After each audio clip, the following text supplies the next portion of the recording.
Hey, it's Silver, and this is Trinity Fusion. This game is a roguelite Metroidvania. The closest game I can think of that comes to it is probably Dead Cells. It actually feels relatively similar to something like that. The structure is pretty cool. You basically play as one singular character that's controlling three different characters remotely, and the three characters are sort of different worlds' reflections of the same person, so they're all technically the same character. It's a pretty cool setup because it allows for this system where you have three different worlds to explore, each one having its own few different tile sets as well as its own enemies, bosses, and elites and stuff like that. So there's quite a bit of variety to the overall game's formula because of that whole three-world idea and the fact that instead of going through one long dungeon, you're going through three sets of two areas each with their own challenges and hazards and enemy types and tile sets and things. And the three characters that you have access to, despite technically being parts of the same person, have pretty different skill sets. They all have the same pool of primary weapons that they can equip themselves with, and there's actually quite a few of them, from like short swords, long swords, twin axes, and scythes, and wrist blades, and some other cool stuff like that. So there's definitely a good amount of variety there already when it comes to how you can equip your main character. However, each character's other stuff, their secondary things, are different from each other. They each also have a bit of a different movement mechanic to them, mostly the jump. The first character has a double jump, which is always useful. The second character does not have a double jump and instead has sort of like a high jump kind of effect. And the third character also has the double jump, but she can stick to walls and actually do wall jumps. But as for secondary weapons, each character has sort of their own theme. The first character uses this sort of cybernetic claw thing over her shoulder to use what are effectively spells. So you can do things like freeze enemies or blast them with pillars of fire or shoot lasers and some other stuff like that. There's quite a few different spell-like abilities to actually get. The second character instead uses a second heavy melee weapon, so big claymores and hammers and some stuff like that. And they even have chargeable attacks that can be used in a couple of different directions, including usually like some sort of rising attack, and they also have a falling attack, which is nice because your primary weapon actually does not. And the third character you get access to, she uses ranged weapons in her secondary slot, so she has all sorts of stuff from like repeater pistols to rapid-fire plasma rifles to sniper rifles and rocket launchers, and some pretty good variety actually of different firearms for her to use. And also, once a character beats their particular world's boss for the first time, it'll drop a permanent upgrade for them that will apply to them across all future runs that is some unique movement capability. So like the first character gets a drone that she can teleport to, and you can use the drone kind of like a morph ball basically to like go through vents and other really narrow places and then teleport yourself to the other side. Whereas the second character gets a grappling hook, which allows her to grapple on to these purple floating grapple points that you'll see across the levels, and allows her to get to areas that you couldn't otherwise get to. So this means that each character definitely has their own playstyle. They're all a bit different from each other, and they're all really fun to use in my opinion, and that comes down to the fact that the controls in this game are really solid. I mentioned Dead Cells earlier, and that's actually the game that's closest to this, I think, in terms of how it feels, the actual controls. The controls are really nice because they're very slick, very smooth, and also one of the most important parts of Dead Cells' control scheme is that you always feel completely in control of your character, right?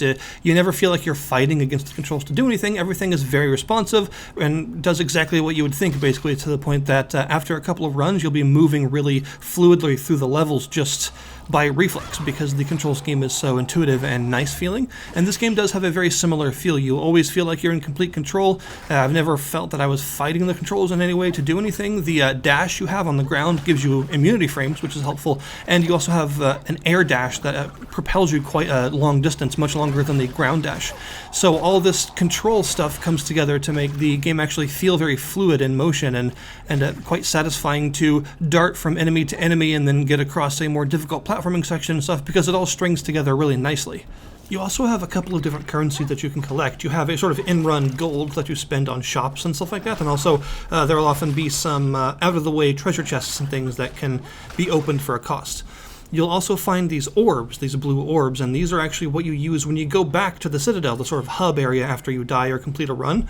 you can use these orbs in your sort of traditional upgrade system that a lot of games like this tend to use. It's a little bit different in that it has a point limit. You have a certain number of points worth of upgrades that you can equip at a given time. You don't just automatically get the upgrades for purchasing them. Instead, you have to slot them in to have their effect. And you'll also find these golden little symbols everywhere. They're your other currency. They're much more rare than the blue orbs, but when you bring them back, you can use them to either unlock more upgrades that you can spend orbs on, kind of like how Hades does it with the mirror, or you can spend them on increasing the number of slots that you can equip your currently unlocked stuff into. One big difference, actually, from Dead Cells is the fact that the individual levels in this game are really large. They tend to be much, much larger than you expect, actually, and that's probably because there are only 2 of them per portal, so they have to individually be very sizable to give you a good amount of run playtime. And because the levels are so large, they're often absolutely packed with secrets and hidden stuff for you to find to increase your power, because you have this sort of power level. It works like a level. You get experience by killing enemies and then level up, except that it doesn't actually improve you directly. Going from one level to the next doesn't actually strengthen you in any way, but what it does is it makes all future equipment dropped at that level. So as you level yourself up, you'll keep finding better and better stuff. And this becomes really important because every level that you actually get through to the end move on to the next one, the enemies jump in power quite significantly. So all of the enemies on the level will be roughly the same sort of difficulty, but each level will jump up noticeably in terms of how much damage they deal and how much health they have. Which means you need to be doing a lot of combat to upgrade this power level so that you can drop higher power equipment to actually deal with the increased difficulty as you continue going on. It's actually a pretty organic system. It feels mostly well balanced as it currently is, in my opinion, because you tend to gain power level at a pretty consistent rate as long as you're doing a good amount of combat through the levels while exploring them. And by the time you get to the next level and everything jumps up in difficulty, you will generally be of roughly the power level you need to be to deal with it, as long as you can actually drop some equipment that is updated to your current level of power. So this means that finding shops or finding drops are both really important, since there's the only way you're going to actually make yourself stronger is by upping this level and then getting equipment of the new threshold. You'll also find some other stuff aside from upgraded primary and secondary weapons. You can find some consumables that will be by default bound to the down D-pad, and these can be things like shields that deploy that give you invincibility within their area of effect for a few seconds, or banners that increase your crit chance, or a sort of power-up-like effect that makes it to where enemy projectiles heal you every time they hit you for a few seconds instead of damaging you, allowing you to regain a bunch of health if you use it in like a storm of enemy projectiles. You'll also occasionally find a percentage-based healing item. This goes on your up D-pad by default, and it's always nice to find these. You can only hold one of them at a time, so if you find another one, it's usually best to just heal yourself right then and there and then pick up the new one. But these are great because they're percentage-based, so it doesn't matter how much you increase your maximum health during a run, you will heal the same percentage of your health with these, so they continue to be useful no matter what. And that is another one of the things, by the way, that you can find in out-of-the-way areas are maximum health upgrades. But in addition to all of the various secrets and things that you can find around the levels, it's nice that all of the 3 worlds that you can go to all have a completely different set of everything. They all look different, they all have different hazards like lava on some floors or electrified walls and floors in a different area. So there's definitely a lot of variety in that sort of content to be found here, which is nice. But the one thing this game does that's very, very different from anything else in the genre, and where the Dead Cells comparisons kind of start to fail, is the pretty unique mechanic that the game is actually named after, Trinity Fusion. The idea is, as you're exploring, once you've unlocked the other characters, you'll occasionally find these mirrors, these sort of big portal devices, usually in out-of-the-way areas. And you can activate them and it will show you the other 2 characters that you aren't currently playing as, and you can then pay some in-run currency, some of that gold that you pick up, in order to fuse with one of them of your choice. And when you do this, it combines both of their character models, so it kind of looks like a cross between both characters, and you gain access to both of the characters' secondary weapons and traversal capabilities and stuff.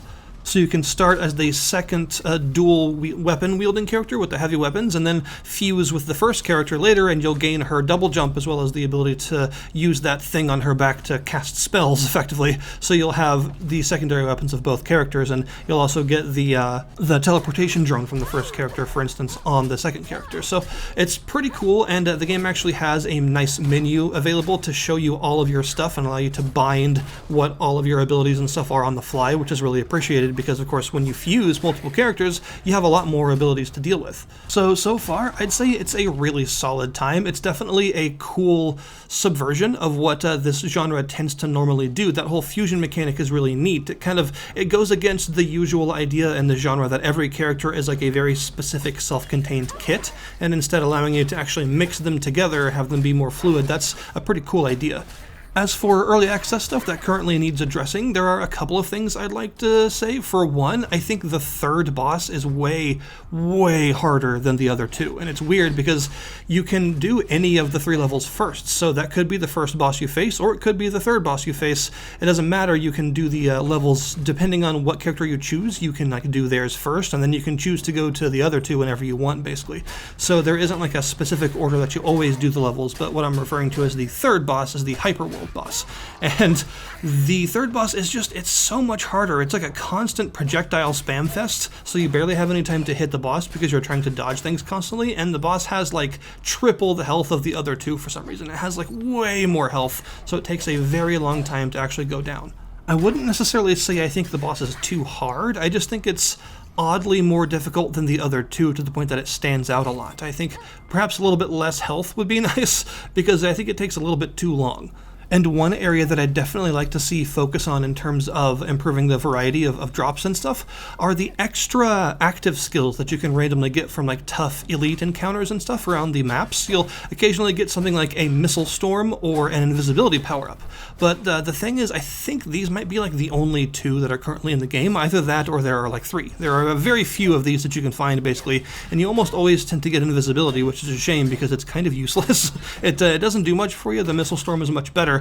But this is definitely an area that I think could be expanded on a lot. Having a lot more of these findable active abilities would be a cool thing for them to focus on adding, because with the whole character fusion system, you can kind of make your own unique kit from the character's different abilities and weapons and stuff, and having a wider variety of extra skills that you could bring to that fusion to modify it further would be really cool. But that's my current view of Trinity Fusion. It is a very solid entry into the roguelite platformer sort of action RPG genre that's going on here. And I mean, taking from something like Dead Cells can only be a good thing, considering the movement and combat and exploration in that game is sublime. So anything that feels kind of like that is definitely going to catch my attention, and that whole unique character fusion mechanic is definitely a really cool idea. So the link, as always, will be in the description below this video so that you can check out the Steam page for yourself. Thank you guys very much for watching, and I'll see you next time.